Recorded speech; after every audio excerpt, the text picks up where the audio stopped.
watching Morning at NTV.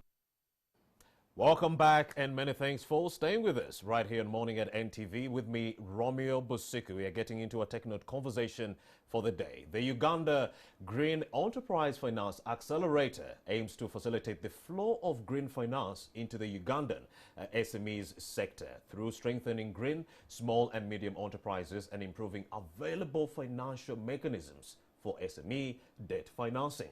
To speak to us about the need to fund green entrepreneurship, we have Eddie Sembatia, the Senior Program Officer or Manager at the Uganda Green Enterprise Finance Accelerator, and he joins me right now in studio. Very good morning, Eddie. Very good morning to you too. How do you do?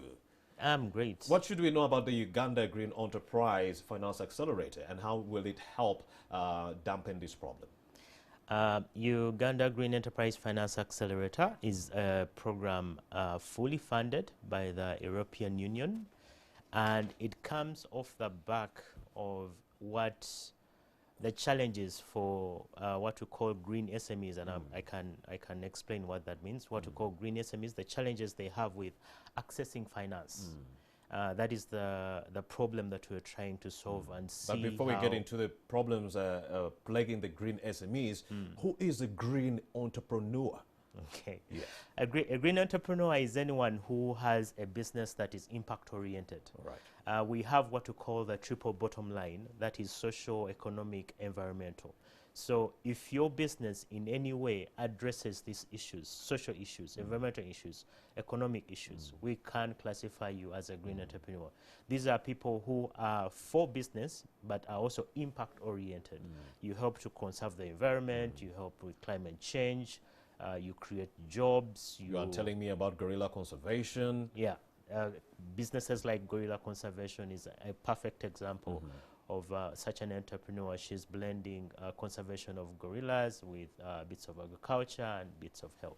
So it's impact oriented, and yet it's for profit. All right. And what will the purpose be for the Uganda Green Enterprise Finance Accelerator? So the accelerator, in short, we call it UGEFA because it's Indeed. Yeah, UGEFA. It's a long name. UGEFA, we are partnering with financial institutions in Uganda. Yes. And we are, after we've structured these partnerships, we are going to present to the financial institutions a pipeline of green SMEs that have gone through our training programs. These programs help these SMEs to be bankable. So we'll provide this pipeline to the financial institutions. Our partner financial institutions will advance loans to these businesses, and we are going to use two types of facilities to support them when they receive these loans. Once the bank advances a loan to the green enterprise, we have what we call a partial repayment scheme, whereby we will discount the loan by up to 25% upfront and pay that back to the bank. So if the enterprise received, say, $100,000 US, they will only be eligible to pay back $75,000 to the financial institutions. And you keep the rest, $25,000. So the $25,000, who pays for that? Okay, so this is how it works. So the banks advances you $100,000. $100,000. Yes. Before you get that 100,000, we require that you have at least 25% of that as a business, right? Yes. And then, so technically, what is outstanding is 75,000. I see. So UGEFA immediately pays the bank that gave you the money another 25%. That is 25,000, so that your outstanding is 50,000. Yes. Right. So you needed a loan of 100,000. But you're only going to be paying back 50,000. That is amazing. Yeah, it's amazing. So technically, we reduce your collateral requirements, we reduce your interest, the amount of interest that you're going to be paying back. So it makes life easier for the enterprises. And in periods of hardships, like how we have COVID-19, and businesses weren't operating, you're unable to generate enough cash flow, or any other situation that is giving you a challenge. We have also an approach for that, where we've designed a cash flow gap cover, where we can support the enterprises for up to 2 months to repay the banks. So those periods when you're unable to generate income or cash flow to pay the bank. If you've already secured the loan. If you've already secured the loan, you can still use UGEFA to repay the bank during that time of hardship. Okay. Also, let's talk about the challenges plaguing green entrepreneurs. Yeah. What are some of the problems they talk to you about, mostly, that plague them? Yeah, we did a scoping exercise before launching this program. This program was launched in March of this year. We did a scoping exercise. Before or after the lockdown? Before the lockdown. Go ahead. Yeah. So we did a scoping exercise, and we found that most of the enterprises couldn't afford the collateral that banks needed to access the financing they need. They also had challenges with the level of debt, the level of interest that is being charged by the cost of debt, so to say.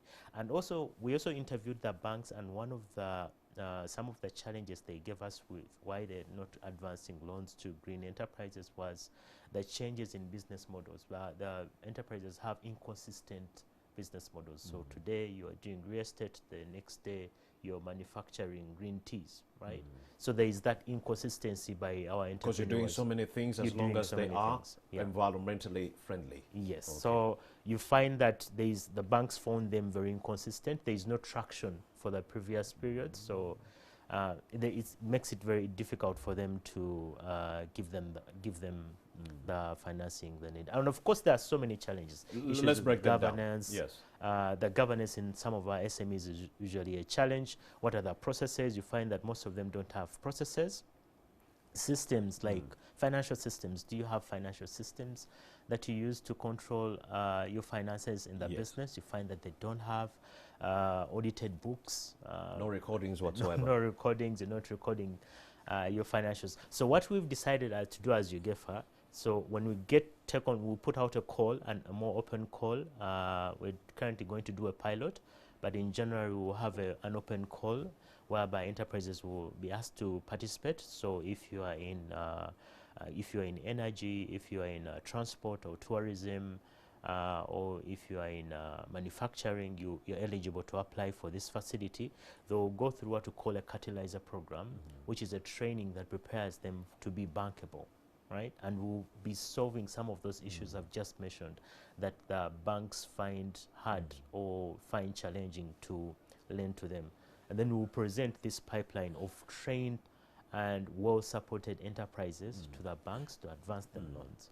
And it doesn't stop there. Once you still receive the loans, you still, UGEFA still provides the enterprises one-on-one coachings, what we call the Accelerator, to still support you to efficiently utilize your loan. Well, of course, as the Senior Program Manager at the Uganda Green Enterprise Finance Accelerator, I would like to know what are the immediate solutions that can be employed in the interim to offer reprieve to our green entrepreneurs to actually overcome these challenges you mentioned. Yeah. The immediate solutions we have are really, the most pressing is capacity development. Indeed. And most of I've had that so many times. Not only you, the green entrepreneurs, everywhere. Capacity building is a big problem. Capacity building is key to our enterprises. There are so many things that our enterprises can explore if they want to. So really how are you ensuring that you achieve capacity building in this case? Number one, the enterprises have to leverage partnerships. Where our enterprises come short is the quality of the products and services they're providing. Right. They have to leverage partnerships, not just local partnerships, but also partnerships with Western companies, Western businesses, Eastern businesses, and learn and improve how they are delivering. That really helps with the growth. Another thing that they need to embrace is the issue of business development support.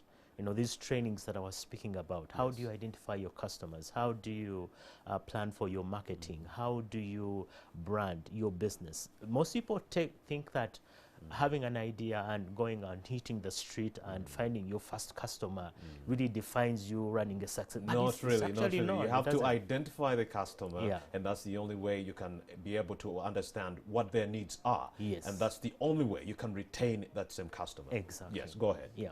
So other things that they go through in capacity development are things like financial management. When do you take a debt? Right? When do you take a loan, and why? Why are you taking that loan? Yes. How are you comparing the amount of money you've invested in the business so far compared to the loan that you're taking out? And how is this going to affect you 5 years from now, 10 years from now? What does it mean to your cash flow as a business? when do you hire, and why do you hire for that? Financial literacy. Yeah, so those are the things that capacity development, a lot of the enterprises don't take it for granted that you actually don't need it just because you can sell. And it's those small things that count. And it's those small things that come, because they help you refine and define how your business is actually going to grow. Those are the structures when investors come in and they want to invest in your business. So those are things that they look out, that do you have them? And that is why most of us fall short. Yeah. So besides capacity building, what are the other solutions in the offing? There are solutions in the offing, access to credit, like we're going to do with UGEFA, helping you to access that immediate credit with the financial institutions. Other things that can be explored include you getting, improving, finding avenues where you can improve your products and services, get more involved in networking, embracing online solutions that can really drive up your sales and marketing. Well, and lastly, Mr. Eddie Sembati, how can people benefit from the Uganda Green Enterprise Finance Accelerator? As long as you have an impact-oriented business and you're in one of those sectors I mentioned, energy, green manufacturing, transport and tourism,